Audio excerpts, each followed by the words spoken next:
ঢিং সমষ্টিত শক্তিশালী ৰূপত ৰাইজৰ দল। ৰাইজৰ দলৰ সমষ্টি সমিতি পুনৰ গঠন।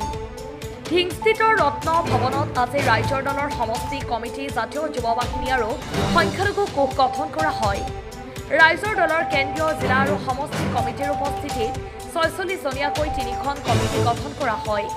শৰীফুদ্দিন আহমেদ ওৰফে বাবুলক সভাপতি আৰু অধিবক্তা মকছিদুৰ ৰহমানক সম্পাদক হিচাপে লৈ ৰাইজৰ দলৰ ঢিং সমষ্টি কমিটিখন গঠন কৰা হয়।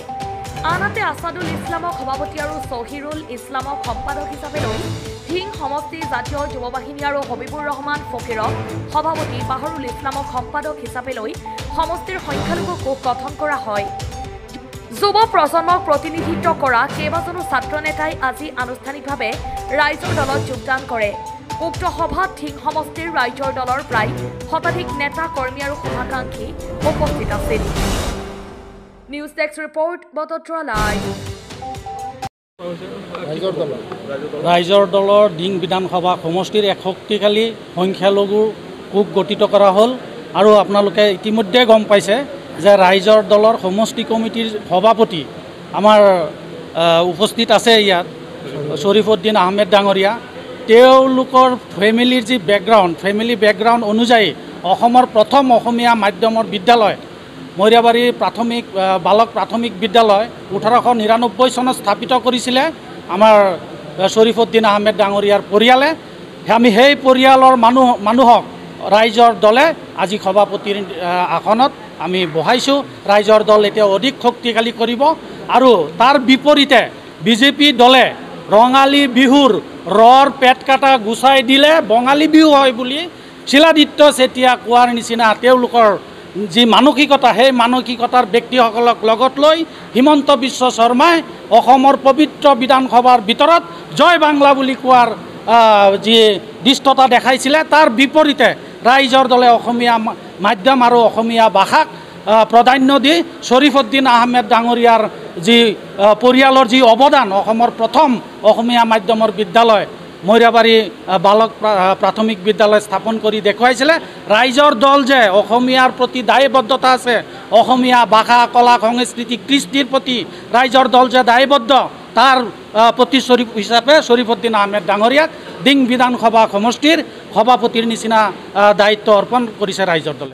অসমত প্ৰগতিশীল জাতীয়তাবাদী বনাম সাম্প্ৰদায়িকতাবাদ হিমন্ত বিশ্ব শৰ্মা বনাম অখিল গগৈ হ'বলৈ গৈ আছে। অখিল গগৈ একমাত্ৰ নেতা, যি নেতাৰ লগত দুবুৰীৰ পৰা শদিয়ালৈ আৰু বৰাকৰ পৰা জোনাইলৈ সকলো প্ৰান্তৰ জনগণ এতিয়া অখিল গগৈ আৰু ৰাইজৰ দলৰ প্ৰতি ধাউতি হৈছে। একমাত্ৰ অসমত প্ৰগতিশীল জাতীয়তাবাদী হ'ব সকলো প্ৰান্তৰ জনগণ, আৰু আনফালে থাকিব নাগপৰীয়া চিন্তাধাৰাৰে সাম্প্ৰদায়িকতাৰ ৰাজনীতি কৰা হিমন্ত বিশ্ব শৰ্মা, পীযুষ হাজৰিকা, জয়ন্ত মল্ল বৰুৱা বাহিনী। আনফালে থাকিব হিমন্ত বিশ্বৰ বিপৰীতে থাকিব আমাৰ ৰাইজৰ দলৰ সন্মানীয় সভাপতি অখিল গগৈ ডাঙৰীয়া, মেহবুব মুখতাৰ ডাঙৰীয়া, শৰীফুদ্দিন আহমেদ ডাঙৰীয়া। আপোনালোকে জানে অসমৰ সকলো জাতি জনগোষ্ঠী ভাষা ভাষী লোকক লৈ ৰাইজৰ দল গঠন কৰা হৈছে আৰু অনাগত দিনত অসম নামৰ মাতৃজনীক সুৰক্ষা দিয়াৰ কাৰণে ৰাইজৰ দলে অখিল গগৈ ডাঙৰীয়াই সকলো প্ৰান্তৰ জনগণক লৈ হিন্দু কি মুছলমান সকলোকে একেলগে কৰি অসমখন বচোৱাৰ কাম কাজ কৰিব।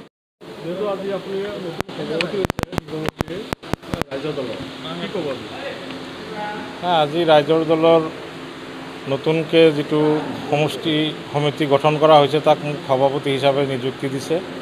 ৰাইজে আজি প্ৰস্তাৱ সমৰ্থন কৰি মোক বনাইছে আৰু মই সকলোকে আমাৰ ৰাইজৰ দলৰ যিমান কৰ্মী আছে ঢিং সমষ্টিৰ প্ৰত্যেক পঞ্চায়তৰ প্ৰত্যেককে মই অনুৰোধ জনাইছোঁ যে ঢিং সমষ্টিৰ চুকে কোণে প্ৰত্যেক ৱাৰ্ডে ৱাৰ্ডে আমাৰ ৰাইজৰ দলৰ যিবিলাক নীতি আদৰ্শ এইবিলাক লৈ যাব লাগিব, মানুহক বুজাব লাগিব যে হিমন্ত বিশ্ব শৰ্মাই যিটো অসমত হিন্দু আৰু মুছলমানৰ ভিতৰত কাজিয়া লগাব বিচাৰিছে, তাৰ বিপৰীতে আমাৰ নেতা অখিল গগৈ ডাঙৰীয়াই এটা ভাতৃত্ববোধেৰে অসমখন শংকৰ আজানৰ দেশ হিচাপে আগুৱাই লৈ যাবৰ কাৰণে চেষ্টা কৰিছে আৰু অখিল গগৈৰ নেতৃত্বত আমি বিজেপিৰ বিৰুদ্ধে এইবাৰ মাতিম, বিজেপিৰ বিৰুদ্ধে এইবাৰ যুঁজিম আৰু ঢিং সমষ্টিখন সবল হ'ব। আমাৰ ৰাইজৰ দলৰ বিধায়ক 2026 চনত এইবাৰ আমি ঢিং সমষ্টিৰ পৰা জয়ী কৰাম বুলি আমাৰ সংকল্প লৈছোঁ আৰু আমি সকলো যিমান আমাৰ ৰাইজৰ দলৰ কৰ্মী আছে সকলোৱে সংকল্প লৈছে 2026ত ডিং সমষ্টিৰ পৰা আমি এজন ৰাইজৰ দলৰ বিধায়ক দিম।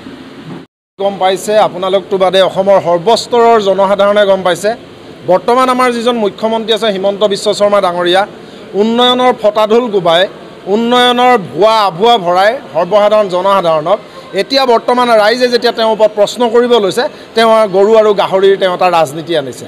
এই গৰু আৰু গাহৰিৰ ৰাজনীতি কেতিয়াৰ পৰা আহিছে, কাৰ চৰকাৰৰ দিনত আহিছে, গৃহ বিভাগৰ দায়িত্বত কোন আছে, প্ৰত্যেকটো বিষয় যদি আপুনি চাব যায় তাৰ অন্তৰালত গৈ ওলাবগৈ বিজেপি। ইতিমধ্যে আপোনালোকে গম পাইছে লখিমপুৰত যোনে গৰু মাংস পেলাইছিলে মন্দিৰৰ সন্মুখত পেলাইছিলে বুলি ওলাই গ্ৰেপ্তাৰ কৰিছিলে সেই মানুহজন কিন্তু হৈছে মানৱ ডেকাৰ ওচৰত বিজেপিত যোগদান কৰা মানৱ ডেকাৰ ভিত্ত মানৱ ডেকাৰ দ্বাৰা পৰিচালিত বিজেপিৰ দ্বাৰা পৰিচালিত মানুহে এইবিলাক কৰ্মকাণ্ড কৰিছে। ইতিমধ্যে অসমৰ জনসাধাৰণে গম পাইছে গৰু মাংস পেলাইছে কোনে, গৰু মাংস ধৰিছে কোনে, এই গোটেই নাটকখন ৰচনা কৰিছে কোনে। ইয়াত সম্পূৰ্ণৰূপে জড়িত আছে বৰ্তমানৰ মুখ্যমন্ত্ৰী হিমন্ত বিশ্ব শৰ্মা ডাঙৰীয়া।